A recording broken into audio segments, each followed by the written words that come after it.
Sir मैं WhatsApp की तरफ से बात कर रहा हूँ। आप जो अपने मोबाइल सेल के अंदर व्हाट्सएप यूज़ कर रहे हो, इसी व्हाट्सएप के नंबर पे आपका लॉटरी लगा है, प्राइस लगा है 25 लाख। सर आपको और आपकी फैमिली को केबीसी से कांग्रेचुलेशन बधाई पेश करते हैं। सर मैं आपको बता दूं कि आपके इस नंबर पे लॉटरी कहां से और कैसे लगी है। केबीसी स्कैम, इस बात की काफी संभावना है कि आपको या आपके किसी रिलेटिव को इस तरीके के कॉल कभी ना कभी आए होंगे। कभी लॉटरी तो कभी कार्ड ब्लॉक, कभी लकी ड्रॉ तो कभी सिम अपग्रेड। आप भी हैरत में पड़ जाते हैं कि जब आपने कभी किसी लॉटरी में पैसा लगाया ही नहीं, तब फिर आप लॉटरी जीत कैसे गए।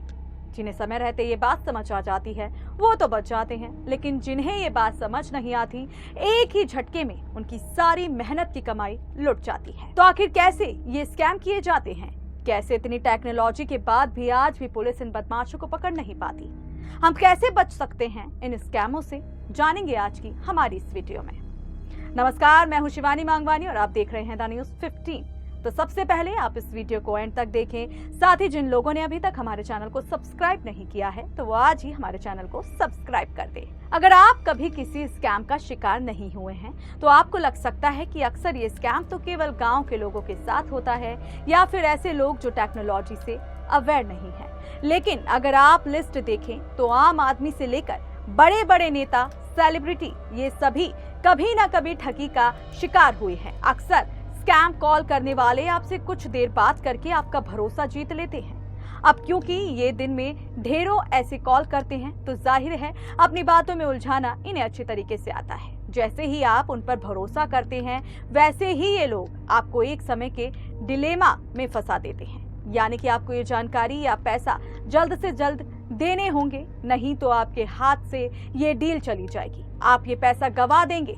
बहुत से लोग इस तरीके के प्रेशर नहीं झेल पाते और निर्णय लेने में गलती कर देते हैं। ऐसे स्कैमर आपकी अच्छाई का गलत फायदा उठा लेते हैं। इसीलिए कभी भी इस तरह के कॉल पर जल्द भरोसा ना करें, समय लें। हो सकता है किसी जरूरतमंद ने ही आपसे मदद मांगी हो। ऐसी स्थिति में आप आराम से अपनी झिझक बताएं कि आप उन पर भरोसा नहीं कर सकते हैं, लेकिन कभी ना कभी आपके मन में ये ख्याल आता होगा कि यार जब हम टेक्नोलॉजी में इतने आगे आ चुके हैं तब भी हम फोन, बैंक अकाउंट से इन स्कैमर का पता क्यों नहीं लगा पाते। जवाब आसान है, हर संसाधनों की कमी। ये स्कैमर अक्सर भारत से बाहर स्थिति अकाउंट, बिटकॉइन ऐसे ही किसी पेमेंट तरीके का प्रयोग करते हैं जो कि आपके लोकल पुलिस की पहुंच से बाहर हो। कई मामलों में हमारी पुलिस के पास ऐसे संसाधन हैं और अधिकार भी नहीं होते हैं कि वह हमारी मदद कर सके।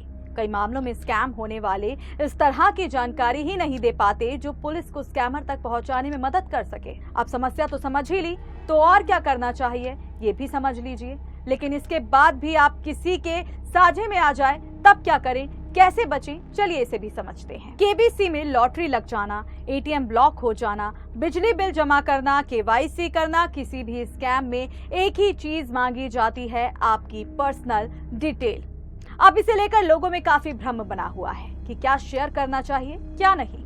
तो इसे दो तरीके में बांट देते हैं। पहला, जब स्कैमर आपको पैसे देने की बात कर रहा हो, और दूसरा, जब वो आपको बिल या किसी तरीके के भुगतान करने के लिए पैसे मांग रहा हो। इस बात को आप अपने दिमाग में बैठा लें कि अपने बैंक में पैसे लेने के लिए आपको कभी भी अपने पिन, OTP जैसी डिटेल शेयर नहीं करनी। ये जानकारी जब आप किसी व्यक्ति को पैसे देते हैं तब आपसे मांगी जाती है। किसी भी परिस्थिति में इस तरीके की जानकारी शेयर ना करें। उदाहरण से समझिए, अपनी सैलरी लेने के लिए आप अपनी कंपनी को केवल अकाउंट नंबर और बैंक का IFSC कोड बताते हैं। इसके अलावा आपकी कंपनी आपसे किसी भी तरह की डिटेल नहीं मांग सकती, खुद आपके बैंक के मालिक भी नहीं। IFSC कोड एक ऐसी जानकारी है जिसे आप आसानी से गूगल कर निकाल सकते हो और आपका अकाउंट नंबर केवल आपके अकाउंट का नाम होता है, यूनिक पहचान की तरह। जब भी आप किसी दुकान में QR कोड को स्कैन करते हो तो आप उस दुकानदार या फर्म का नाम अपनी स्क्रीन पर देख पाते हैं और आप केवल इतनी ही जानकारी से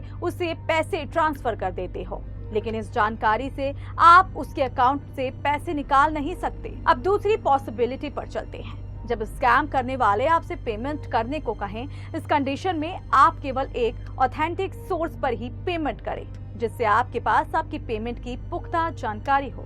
किसी भी लिंक या अकाउंट पर पेमेंट किसी भी हालत में ना करें। उदाहरण के लिए फला ऐप ने आपको ऑफर दिया कि आपको 50% प्राइस में इस ऐप का सब्सक्रिप्शन ले सकते हैं, या फिर आपसे बिल जमा करने को कहें, किसी भी तरीके से पैसे मांगे, लेकिन स्कैमर उसकी ऑफिशियल ऐप में ना जाकर किसी दूसरी ऐप या लिंक में पेमेंट करने को कहता है। इस तरीके की ऐप और लिंक से बचकर रहें। ढेरों ऐसी ऐप हैं जो केवल इंस्टॉल कर लेने से या खाली लिंक पर क्लिक कर लेने से आपकी सारी निजी जानकारी स्कैमर को मिल जाएगी। इसीलिए कभी भी जल्दबाजी में कोई भी पेमेंट ना करें। ये कुछ तरीके थे जिन्हें ध्यान में रखकर आप अपने साथ होने वाले फ्रॉड से बच सकते हैं। इस वीडियो को अपने फैमिली मेंबर तक पहुंचाएं, उन्हें भी इस तरीके से होने वाले स्कैम से अवेयर कराएं, या फिर अगर आप भी कभी किसी स्कैम का शिकार हुए हैं तो हमें कमेंट बॉक्स में जरूर बताएं। साथ ही हमें आपके कमेंट का इंतजार रहेगा। आप देख रहे थे द न्यूज़ 15। धन्यवाद।